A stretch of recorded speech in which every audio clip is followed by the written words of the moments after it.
My name's Jess Keeling and I'm the Young Person's Ambassador for the Joe Humphreys Memorial Trust, albeit not that young anymore, but we'll put that to one side.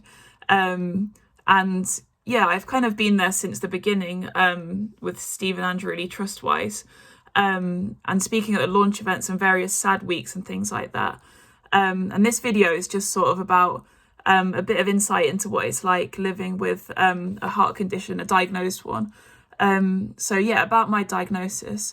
When I was in 2008, when I was about 12, I got diagnosed with suspected long QT syndrome, which is often a precursor to SADS. So inevitably, there were quite a lot of investigations from the hospital side, 24-hour ECG tapes and things like that, kind of all the way through like my teenage years.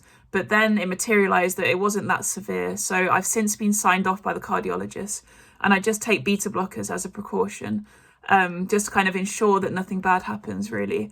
And since I've last kind of appeared, I've finished uni. So yeah, there were no problems in terms of living away from home, having fun and stuff whilst living with a heart condition. I guess it's just about telling people, like new people, in case anything happens, and just being sensible with decisions, like no Red Bull on a night out and things like that. And I've since done a master's as well, and now I'm a police officer. So yeah, that's pretty adrenaline filled. But again, because it's not a really severe case, it is manageable with medication. But obviously for some people it isn't. So I think it just depends on the severity of kind of what you've been diagnosed with, how you adapt your life and deal with it.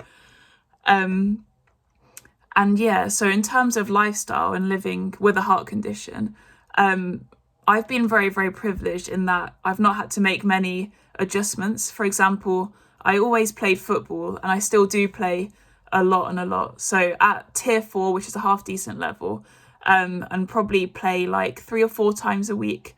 And it's just important, so in a sports scenario, that you make like the new coaches aware, players on the pitch, physio teams, if you're lucky enough to have one, that you've got a heart condition. So say if you did have an episode, or like, God forbid, anything bad happen, that people have the necessary information to kind of make quick decisions and take action.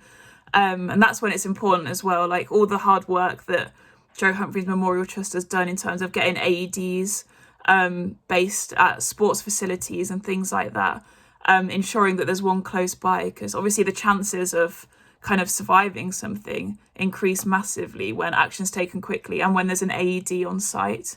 So yeah, the trust has obviously done invaluable work in terms of awareness, even going around schools and teaching people CPR and things like that. Just things everyone should know, really.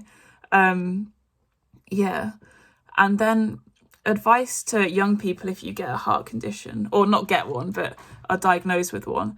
I just think it's so dependent case by case, because as I said, I've been incredibly privileged in that it isn't really severe. So I've not had to make many life adjustments, but depending on your individual circumstance, I guess you have to adjust accordingly. But it is possible, I believe, to live a fulfilled life. It just might be a bit different to the one that you imagined before.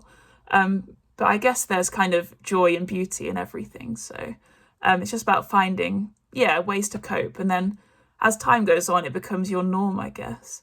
But yeah, I think that's all.